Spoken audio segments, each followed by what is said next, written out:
नमस्कार दोस्तों, रमजानों का दौर चल रहा है और यहाँ पर लोकसभा चुनावों की तैयारी भी चल रही है। इसी को लेकर जो AIMIM के महानगर अध्यक्ष हैं गाजियाबाद के पंडित मनमोहन झा, वो भी मस्जिद आए हुए हैं और सभी लोगों को रमजान की बधाई दे रहे हैं। इनसे बात करने की कोशिश करेंगे। सर, कैसे आना हुआ आज? देखिए, हम तो अक्सर ही अपनों के बीच होते हैं और बड़ा ही पवित्र महीना है ये रमजान का।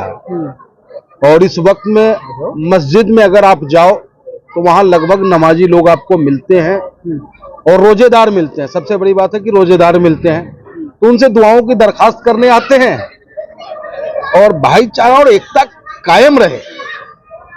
और यही हमारा हिंदुस्तान है, यही खूबसूरती है। आज हम यहाँ आए हैं इनके पास रमजान की मुबारकबाद देने, क्योंकि ईद पे संभव नहीं हो पाता है कि हम तमाम क्षेत्रों में जा सकें। तो हमने सोचा कि 29 दिन तक रमजान है, 29 दिनों में जितने ज्यादा लोगों से, अपने लोगों से मिल करके हम उनको रोजा और रमजान की मुबारकबाद दे सकें। अच्छा, कैसे देख रहे हैं राजनीति में? लोकसभा चुनाव आ रहा है, आपकी क्या कंडीशन है? देखिए, हम ऑल इंडिया मजलिस इत्तेहादुल मुस्लिमीन के लोग चुनावी बातें चुनाव में करेंगे। हम कोई कांग्रेसिया नहीं है, समाजवादी नहीं है कि भाई का टोपी पहन लिया, टोपी लगा के खड़े हो गए और फिर इन्हीं को टोपी पहना दिया, इनका वोट ले लिया, इन्हें साइड में बैठा दिया। हम ऑल इंडिया में जैसे इत्तेहादुल मुस्लिमीन के लोग, अब देखो हम हिंदू हैं, ब्राह्मण हैं, हमारा नेता हमसे कहता है पंडित जी अपना तिलक आबाद रखो, चोटियां आबाद रखो, इंसानियत को मजबूत रखो और जिंदा रखो। तो हम उस तरीके के लोग हैं। अब पार्टी अगर चुनाव लड़ती है गाजियाबाद में, तो ये मैं क्या कहूंगा, आपका कैमरा भी चेक करता होगा, देखता होगा, और लोगों की आवाज भी है कि बैरिस्टर असदुद्दीन ओवैसी साहब अगर चुनाव लड़वाते हैं यहाँ से, तो निश्चित रूप से परचम ऑल इंडिया में। अभी मैसेज नहीं आया गाजियाबाद से लड़ने के लिए? देखिए, हमने पहले भी कहा आपको कि मैसेज जैसे ही मेरे बॉस का आएगा हम तैयार बैठे हैं। अच्छा, लोगों से बात कर रहे थे, क्या लग रहा है कि गाजियाबाद में AIMIM को अपने प्रत्याशी उतारना चाहिए? सब आपके चैनल के माध्यम से सभी को रमजान की बहुत बहुत मुबारकबाद। और जैसे कि आपने सवाल किया कि हमारे गाजियाबाद से नहीं, हमारे देश की कोई सी भी लोकसभा सीट हो, हमारे पार्टी का एक एक कार्यकर्ता चुनाव लड़ने के लिए तैयार है। अच्छा, आपको क्या लगता है, क्या ओवैसी की टीम को उत्तर प्रदेश में आना चाहिए और गाजियाबाद में चुनाव लड़ना चाहिए? क्यों? गाजियाबाद किसी के पापा की चीज थोड़ी है कि बस वही लोग लड़ सकते हैं, हम नहीं लड़ सकते। ये देश हमारा भी है, जितना उन लोगों का है इतना ही हमारा है। तो सिर्फ गाजियाबाद की बात न करो हमसे, हम गाजियाबाद वाले नहीं हैं, हम पूरे देश में चुनाव लड़ेंगे। हम हिंदुस्तानी हैं, पूरे हिंदुस्तान में चुनाव लड़ेंगे और पूरी मजबूती के साथ में चुनाव लड़ेंगे। जैसे जैसे जिस जगह जिस सीट पे हमें चुनाव लड़ने के लिए बोला जाएगा, ओवैसी साहब के माध्यम से हम चुनाव लड़ेंगे और हम तैयारी में बैठे हुए हैं। अच्छा, क्या लगता है अगर ओवैसी यहाँ पर लोकसभा चुनाव लड़ते हैं तो मुस्लिम समाज साथ देगा उनका? या मुस्लिम समाज ने हमें हमारा पहले भी साथ दिया है। गाजियाबाद में भरोसा है, गाजियाबाद की आवाम पर पूरा भरोसा है, वो सही निर्णय लेकर और हमें सही बहुमत से जिता कर भेजे। क्या बोल रहे हैं? हमें आप हिंदुस्तानी ही रहने दो। सारी राजनीतिक पार्टी तो अपनी अपनी जाति की बात करती है, एक हमारी ही तो पार्टी है जो हिंदुस्तान की बात और संविधान की करती है। तो हमें हिंदुस्तानी रहने दो आप। आज देखो, हाँ,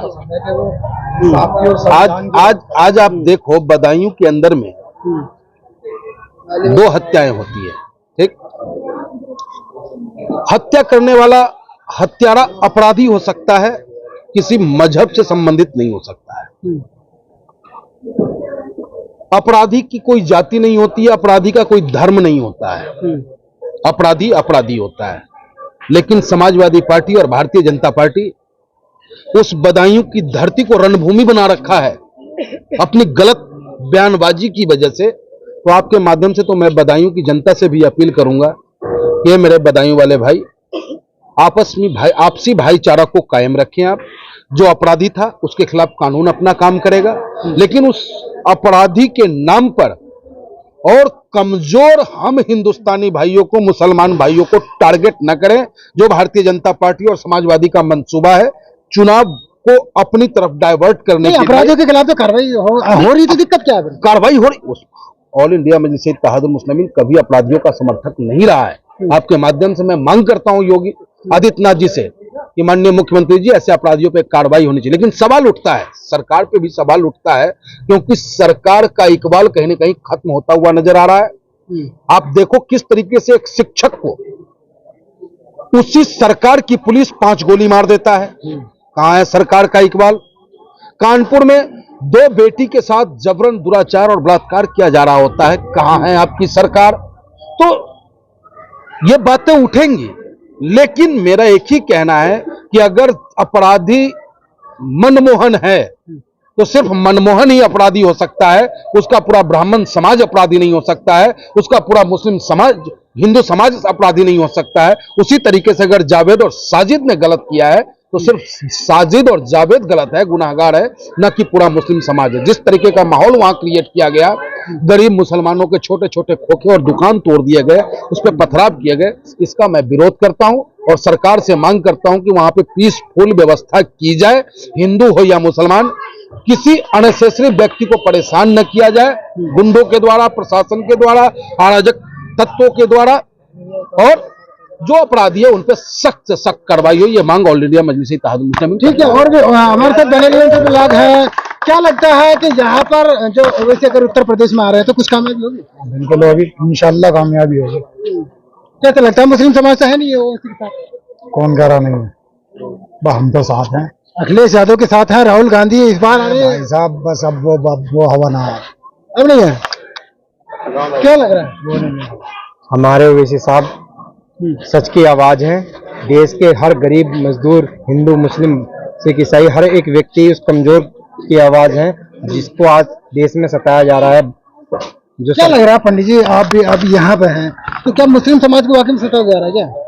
देखिए, मुस्लिम समाज ही नहीं है, मैं आपसे बार बार कहना चाहूंगा, हर उस कमजोर व्यक्ति को सताया जा रहा है जिनके घर के दरवाजे कमजोर हैं, जिनके कनस्तर में आटा रोज खरीद के आता हो, उनको सताने का काम ये सरकार, सरकार के लोग, सरकार के गुंडे कर रहे हैं और उसी से हमें निजात दिलाना है। और इसी मकसद के साथ बैरिस्टर असदुद्दीन ओवैसी साहब हैदराबाद से चले हैं और उनके कदम ताल से ताल मिला करके हम कार्यकर्ता भी लोगों को इंसाफ दिलाने के लिए सड़कों पे निकल चुके हैं। कह रहे हैं कि हैदराबाद में ही हार रहे हैं वैसे। देखो जी, जो मेरी बात सुनो आप। मुंगेरी लाल के सपना देखना अच्छी बात है, मैं आपके माध्यम से हैदराबाद की जनता को सैल्यूट करता हूं। क्या है हैदराबाद वालों, आज हिंदुस्तान मायूसी में कहीं न कहीं डूब रहा था, लेकिन आपने पूरे हिंदुस्तान को, कमजोरों को, गरीबों को, मजलूम को एक चिराग दिया है, एक वो मजबूत चिराग दिया है जिस चिराग को देख करके, जैसे बिरबल खिचड़ी जो पका रहा था वो तो बहुत दूर से पक रहा था उसका खिचड़ी, वैसी आज हिंदुस्तान के गरीब आदमी बैरिस्टर असदुद्दीन ओवैसी साहब के तस्वीर को देख करके अपने दर्द को खत्म करने का प्रयास करते हैं। और आप सोचो कि जिस दिन बैरिस्टर असदुद्दीन ओवैसी साहब यहां उनके नुमाइंदे खड़े हो गए और ताकत में आ गए तो हर गरीब के चेहरे पे मुस्कान होगा। और हैदराबाद में हराने की बात आप कर रहे हो, अरे हैदराबाद में तो बैरिस्टर असदुद्दीन ओवैसी साहब का एक छोटा सा सिपाही भी सामने अगर खड़ा हो जाए हुजूर, तो साक्षात मोदी जी भी सामना नहीं कर सकते, तो छोड़ो उनकी बात। आगे चल रहा है तो मैं भी लगता है। अरे देखो, वो महिला है, हम महिलाओं का सम्मान करते हैं, हमारी पार्टी महिलाओं का सम्मान करती है।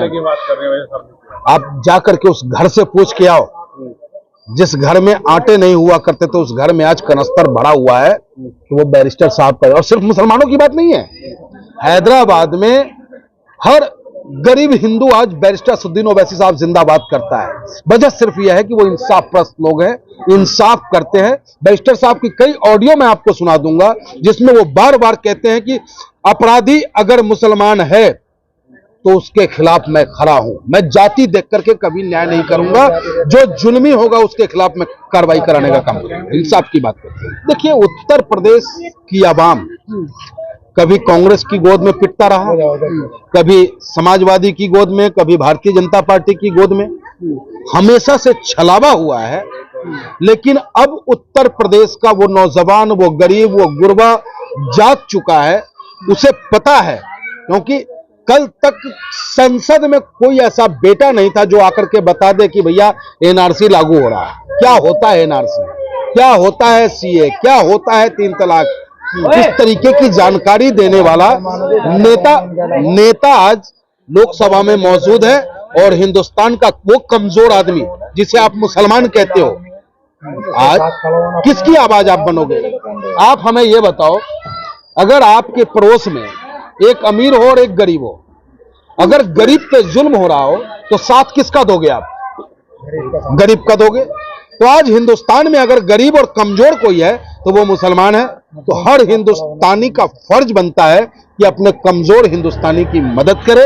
इसीलिए ये बैरिस्टर असदुद्दीन ओवैसी साहब का सिपाही पंडित मनमोहन झागामा हिंदुस्तान के कमजोर लोगों के साथ कंधा से कंधा मिला के चलने को तैयार है।